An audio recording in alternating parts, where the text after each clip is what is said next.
Welcome to another session or uh, another architecture of reality. As we go through this one, it's been interesting to get some feedback and have some questions. And one of the things that uh, surprised me, or I hadn't really thought about, is some feedback and conversations that I had about uh, a recent session where we talked about the overlapping spheres of authority that are established in the world, and I realized that some people were hearing when I said overlapping spheres, they were hearing overlapping circles, or they were imagining overlapping circles. We don't always get a lot of opportunities to exercise our imagination and thinking in three dimensions, and so people were interpreting overlapping spheres as sort of circles on a page that overlapped some.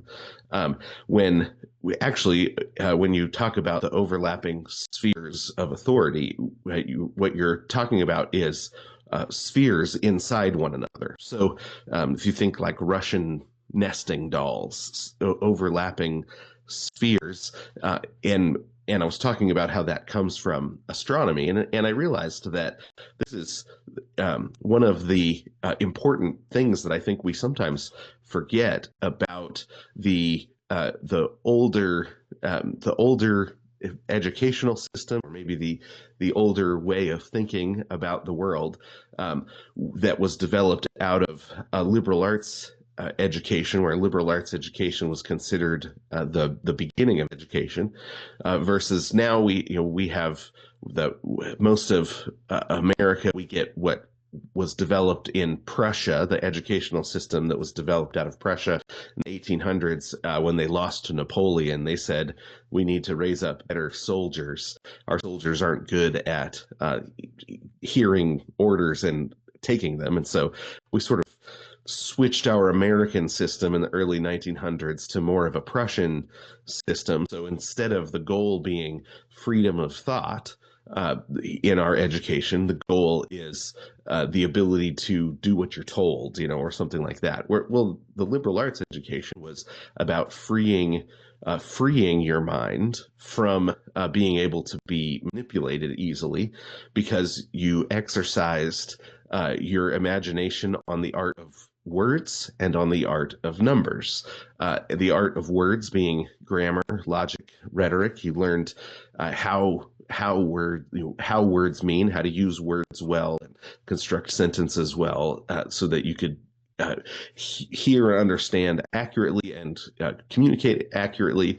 You studied logic, understanding the relationship between words, the relationship between concepts, and to be able to understand when the logic clear is clear and good, and when you're dealing with logical inconsistencies, logical errors. And rhetoric, the art of being able to communicate truth beautifully so that you can share the truth that you know, and then also to be able to take in truth that's being communicated to you. You understand how truth is communicated, and what pitfalls there are in that make us prone to manipulation, and so that you can avoid being manipulated, but instead actually find truth, right?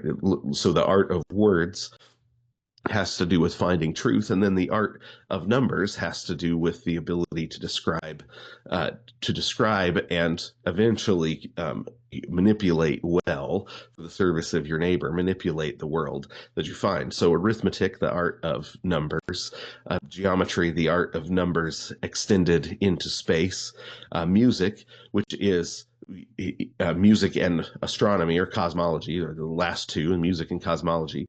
Those two are with the addition of time into the equation. So music is arithmetic worked out in time harmoniously, in terms of harmonies and understanding arithmetic, but it's also arithmetic as heard.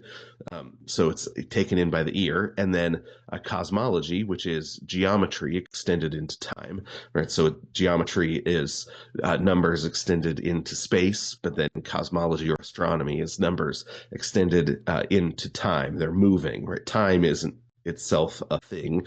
Time is the measure of the measure of change. So time itself isn't a thing, but as things change over through time, as they move and change, we can measure it in time. And music and astronomy are arithmetic and geometry added with the addition of time to them. And when you start studying, in geometry, you may begin to study things in three dimensions, but we often don't get very far imaginatively in terms of exercising our imagination of thinking in three dimensions in geometry. But in astronomy, everything's in three dimensions.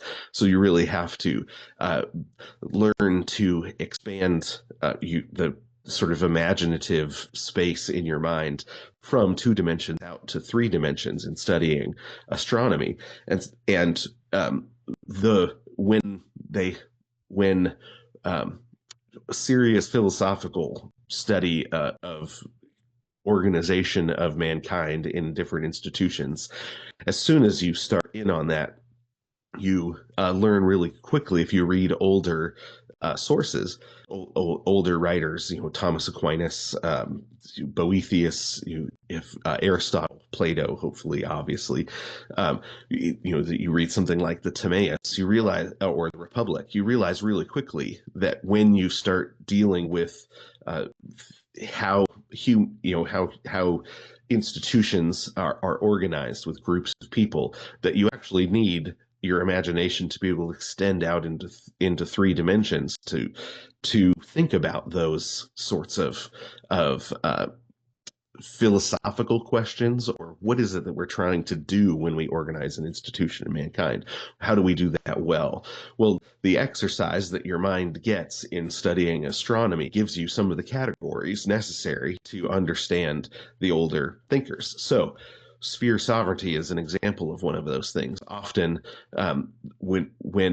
because we don't have that practice, when we start thinking about sphere sovereignty, we think more in terms of overlapping circles. You've got maybe three circles uh, the family, the authority of the family, and then the authority of the state and the authority of the church. Those are the three um, fundamental institutions in as you start talking through institutional thought, or in philosophy of politics. Well, when you think in two dimensions, then you put yourself there in the middle where the three overlap. You're thinking that it's a matter of competition about who has the most authority over me, which institution gets the most authority, and then is the self's authority the primary, and we get to choose which institutions we allow to have authority over us, in thinking in that two-dimensional way. But the sphere sovereignty is more like Russian nesting dolls, where you've got spheres that wrap around a person, spheres of authority that. So when you say overlapping spheres of authority, it's not overlapping circles; it's nested spheres, like Russian nesting dolls, where the spheres of authority um, fit over one another. So when they are meant to bring checks and balances to one another, the way God arranged the world, you've got different spheres of authority over the same place at the same time, the same person at the same time, and there's intended the same society at the same time, and they're intended to bring checks and balances to one another. So as one of them gets out of line, there are other authorities in the world that can hold back the authority that's becoming tyranny, whether it's a family or a church or a state. When a tyranny is pressing onto an individual, then there are other spheres of authority in our life that can push back.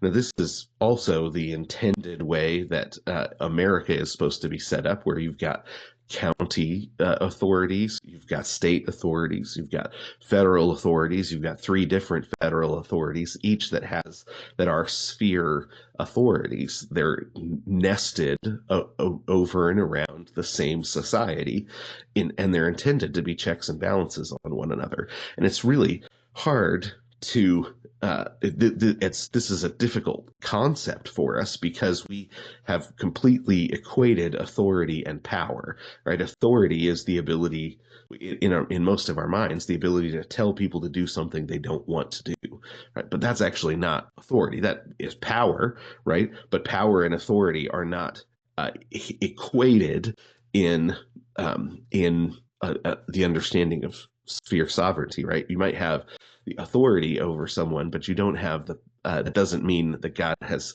told you that you have to exercise the power to make somebody do something, right? You might be responsible, but you don't have you aren't given the power to make somebody do something. Whereas you have somebody else who's in authority who has, because they are good at their job and because they're trustworthy and because the people under their authority trust them, they can get people to do what they want because the hearts of those people are towards the authority, right? And so there, but pure, but post um, post Machiavelli, the word real or realist actually is a pure equation of power and authority because there is no longer, well, because Machiavelli introduces the idea that that society is formed by the power that is exercised on it, right? That there isn't a an ontological nature. There isn't a form that the society is, and then the authority is a part of that form. Instead, power is exercised, and so society forms into that shape, and that power and authority become the same thing in a realist social metaphysic, is the best way to put it, right? We call it realpolitik often, right? That it just comes down to power and who has it and who can exercise it and who can't exercise the power means they don't really have the authority, those sorts of things. So we're not submitting to a world that we find, right? The world is created by the power, where the power is held, and then it's just a debate about who has the power to tell people to do things they don't want to do.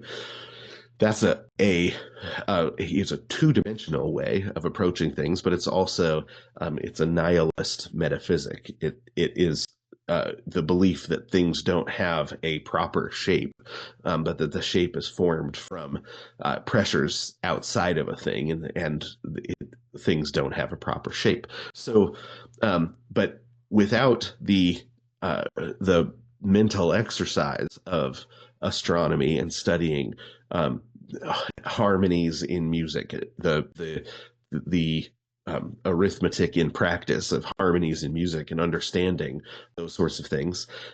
It's we often actually don't have the imaginative space to be able to uh, um, understand what would it look like if these things were different than they are.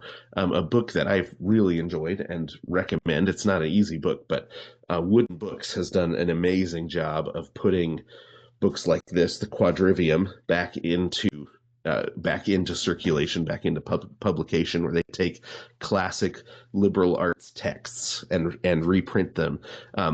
And it's a book that really, I mean, even just the little book of coincidences, which is they tack on to the end of this about the coincidences of physics, the coincidences that you discover when studying the physics of the world. It's an incredible book. It's mind blowing in a lot of ways, but it's also helpful in giving you new imaginative categories or giving your imagination exercise, the kind of exercise it needs to be able to imagine beyond what we find in the present, and makes us much more difficult to control and manipulate. So that is something